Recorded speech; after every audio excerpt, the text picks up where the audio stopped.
परवानगी नाही वगैरे वगैरे आणि तिथे मोठा पोलिसांचा बंदोबस्त तैनात करण्यात आलेला आहे.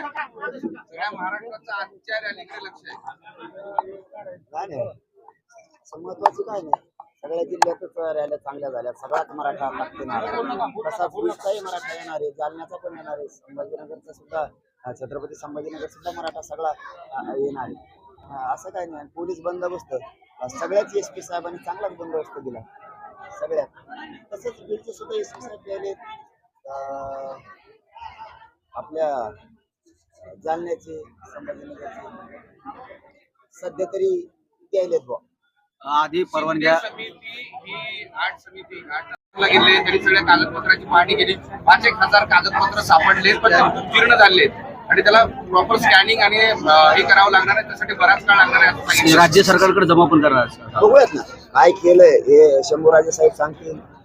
समितीनं काय केलंय, काय पुरावे मिळाले, गॅजेट आणलंय का, आमच्याकडे सुद्धा गॅजेट उपलब्ध आहेत, हे काय वेगळे नाहीयेत, शंभूराजे साहेब सांगतील. आता शंभूराजे साहेबांवरती विश्वास ठेवलाय. पुन्हा एकदा मराठ्यांनी शिंदे साहेबांनी फडणवीस साहेबांवरती ठेवला. आपण बीड जिल्ह्याचा दौरा करत आहात. अगोदर याच्या अगोदर परवानग्या नाकारल्या, परत परवानग्या दिल्या गेल्या, आज दौरा करताय. आपण या दौऱ्याकडे नेमकं मराठा समाज नेमक्या मराठा समाजाला संदेश देणार आहात आणि त्या दौऱ्याला ज्या पद्धतीने विरोध होतोय त्या विरोधाला काय उत्तर द्यायला? या दौऱ्याला फक्त न्याय म्हणून बघतोय, आमच्या वेदना म्हणून बघतोय. आमच्या मराठ्यांच्या लेकरा बाळाला आरक्षण मिळावं ओबीसी मधून, आमचं ते हक्काचं, हे आम्हाला मिळालं पाहिजे, ही आमची भूमिका आहे. या दौऱ्याचा हा उद्देश आहे. जातीवाद कमी वाढवला आहे छगन भुजबळांना, तो कमी व्हावा या दौऱ्याचा उद्देश आहे. कायदा सुव्यवस्था छगन भुजबळला बिघडायची, आम्हाला ती बिघडू द्यायची नाही म्हणून शांतता रॅली आम्ही जिल्ह्यात ठेवली. आमचा उद्देश साफ आहे, कारण जनता शेवटी आम्ही गोरगरीब आहेत, आम्हाला त्रास होईल एवढा. भुजबळा पाठोपाठ धनंजय मुंडे आतापर्यंत मराठा आरक्षणाच्या संदर्भात सगळी सोयीची फारशी काही सकारात्मक चर्चा झाली नाही. सत्ताधारी आणि विरोधकांचा एकमत नाही झाला. शेवटचा दिवस आज म्हणावा लागेल. विधान परिषद आहे नंतर आणि आजही मराठा आरक्षणाबाबत गदारोळ होण्याची शक्यता आहे, कारण काल कामकाज जे आहे ते 4 वेळा स्थगित केलं आणि नंतरही स्थगित करण्यात आलं. त्याच्यात तुमचं आव्हान काय असणार आहे ते सगळ्या आमदारांना, मंत्र्यांना? सगळ्याच मंत्र्याला, आघाडीचे असतील किंवा युतीचे असतील, सगळ्यांना आव्हान आहे. आमचं हक्काचं ओबीसीतलं आरक्षण आहे, आमच्या सरकारी नोंदी सापडल्यात, सगळ्यांनी ओबीसीतून आरक्षण मिळावं म्हणून लावून धरलं पाहिजे. विरोधकांनी तरी का पळावं, त्यांनी सुद्धा सांगितलं पाहिजे की मराठ्यांना ओबीसीतून आरक्षण मिळावं, किंवा त्यांची भूमिका तरी स्पष्ट व्हायला पाहिजे ते आम्हाला मिळू द्यायचे की नाही, ओबीसीतून मराठ्यांना आरक्षण मिळू द्यायचे की नाही, हे विरोधकांचं सुद्धा आम्हाला कळणं खरंच गरजेचं वाटायला लागले. आणि सत्ताधाऱ्यांचं सुद्धा, दोघांनी एकदा सांगून टाका आम्हाला ओबीसीतून आरक्षण द्यायचं नाही, आम्ही आमचं बघतो काय करायचं. आरक्षणाच्या आग्रहामध्ये सांगून टाकावं की आमचा विरोध आहे का पाठिंबा आहे. हा, मग आरक्षणाची चर्चा होती, सरकार देईल नाही देईल, विरोधकांनी जायला पाहिजे होतं ओबीसीतून आरक्षण द्या म्हणायला. म्हणजे तुमचा बी काय छुपा पाठिंबा आहे का काय मराठ्याला ओबीसीतून आरक्षण मिळू नये महाविकास आघाडीचा, आणि सरकारचं बी एक काय की ओबीसीतून मराठ्यांना आरक्षण द्यायचं नाही. म्हणजे एकानं हल्ल्यासारखं करायचं आणि एकाने रडल्यासारखं करायचं, असा मला काहीतरी डाव दिसायला लागलाय महाविकास आघाडीचा पण आणि सरकारचा पण. एकमेकाच्या बोलवायचं एकमेकाला आणि जात नाहीयेत, याचा अर्थ स्पष्ट भूमिका दोघांकडून बी होणं गरजेचं आहे असं आम्हाला वाटतं. पण जनता वळखायला लागली आता की तुम्ही ओबीसीतून आरक्षण मिळू नये म्हणून. सरकार पण आणि विरोधी पण नक्की डाव रचतंय असं समाजाला कळायला लागले, म्हणून आता समाजच रस्त्यावर उतरायला लागला. तुम्हाला दोघाला सोडून सकारात्मक बातमी दिलेला आहे की जमीन मागासवर्ग आयोगाचा जो अहवाल होता त्या अहवाल सादर करण्यात त्याला मुदतवाढ जी आहे ते न्यायालयानं त्यांचं म्हणणं जे आहे ते ऐकून घेतलेलं आहे. काय एकूण सकारात्मक आहे त्या दृष्टीने? बघा, सरकारनं जर आता सिद्ध केलंय की मराठा समाज 10% मागास सिद्ध आहे, कायदा सांगतो 50%च्या आत घेतलं पाहिजे. आम्हाला ते मान्य आहे, पण कधी 10% आरक्षण हे 27% ओबीसी आरक्षणात घेतलं.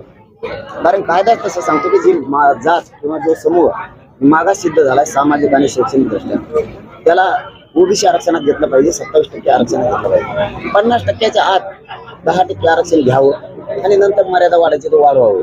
पण तर मग आम्हाला ते मान्य नसतं. आधी मात्र अल्टिमेटमचा दिवस जो झालाय का? किंवा त्याच्यानंतर ते आता आपली भूमिका काय असणार अल्टिमेटली दिवस जवळ आला आपल्या बोलाबोली रोज चालू आहे. रोज ते बी कदरांना फोन लावायला आणि मी बी कदरांना बोलायला, पण मला लागते कृती. अंमलबजावणी आहे का, काय केलंय काय नाही हे सांगायचं आम्ही ऐकतोय, परंतु मी समाजाचाच. त्याच्यामुळे 13 तारखेच्या नंतर या महाराष्ट्रातल्या मराठ्यांची सरळ भूमिका की 13 तारखेच्या नंतर जर सरकारनं निर्णय नाही घेतला तर महाराष्ट्रातली बैठक बोलवायची आणि काय करायचं त्याच्यानंतर ठरवायचं. आमच्याकडून कुठंही त्या अगोदर काही केलं जाणार नाही. राज्यात वारकऱ्यांचे मन दुखतील असंही काही होणार नाहीये, कारण शेवटी विठुरायाच्या पंढरीच्या विठुरायाच्या दर्शनासाठी जनता गेली आणि तिथं महाराष्ट्रातल्या मराठ्यांकडून कृत्य होणार नाही हे मनानं सांगितलं मी तुम्हाला. कारण आमचं कुठलंही आव्हान नाही, कारण देवाच्या ठिकाणी धर्माच्या ठिकाणी आम्ही कधी आडकाठी आणत नाही. तिथं राजकारण तिथं आरक्षण हे दोन्ही विषय आम्ही देव धर्मात अजिबात आणत नाहीत. जर त्या काळात उभं एखादं आंदोलन करायचा प्रयत्न केला तर शेवटी वारकरी जनता ही आपली गोरगरीब गेलेली, त्यांना पळण्यात काही राडा होऊ नये, त्यांची काही चेंगराचेंगरी होऊ नये हे उद्देश आमच्या डोळ्यासमोर ठेवून वारकऱ्याला कुठं होईल असं आम्ही कोणताही निर्णय घेतलेला नाही, घेणार पण कधी नाही. कारण वारकरी देवधर्म धर्म शेवटी आमच्यासाठी जीव की प्राण आहे. आरक्षणाची लढाई वेगळ्या मार्गाने आम्ही करू, अशा ठिकाणी आम्ही राजकारण किंवा आरक्षण पंढरीच्या विठुरायाच्या आषाढी वारीत आणणार नाहीत. आम्ही मात्र 13 तारखेच्या नंतर काय सरकार करते त्याच्यानंतर बघू. काय दादा आज इथल्या लोकसभेच्या आपल्या काळात त्यांच्या मिस्टरांनी जे आहे ते आपल्या विरोधात भूमिका घेतली, फडणवीस यांचं समर्थन केलं होतं. आज त्यांनी आपली भेट घेतलेली आहे, काय नेमकी चर्चा झाली आणि हा इफेक्ट म्हणायचं मराठा आरक्षणाचा आंदोलनाचा? अर्चना पाटील यांनी भेट घेतली, लोकसभेच्या पराभूत असं म्हणजे टोचून बोलण्यासारखं नाही. चेहरा पण शेवटी समाज म्हणून ते आले असते. समाज काही चर्चा झाली लोकसभेचा इफेक्ट, आपल्या आंदोलनाचा इफेक्ट म्हणता असं अजिबात ते समाज म्हणून आले असते आणि समाज म्हणून आल्यावर कोणी आला तरी आम्हाला स्वीकारावं लागणार आहे. असं सुरूच आहे.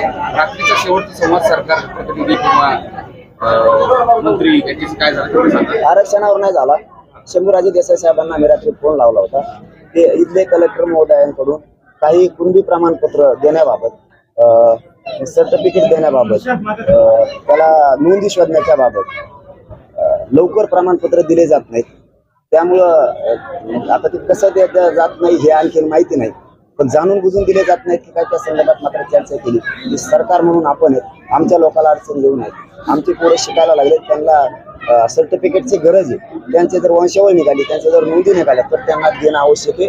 ते आम्ही शंभूराजे देसाई साहेबांना पण सांगितलंय आणि या धाराशिव जिल्ह्याच्या पालकमंत्री साहेबांना सुद्धा सांगितलं की सोडवा नसता आम्हाला धाराशिवमध्ये येऊन कलेक्टर ऑफिस पुढे पुऱ्या महाराष्ट्राला आंदोलन करावं लागणार आहे. त्यांनी सांगितलं 9-10 वाजायच्या आत आम्ही कलेक्टर महोदयाशी बोलून जे धाराशिव जिल्ह्यातले प्रमाणपत्र आहेत ते सगळे द्यायला लावतो आणि नोंदी सुद्धा शोधायचं काम सुरू ठेवतो हे त्यांनी सांगितलंय.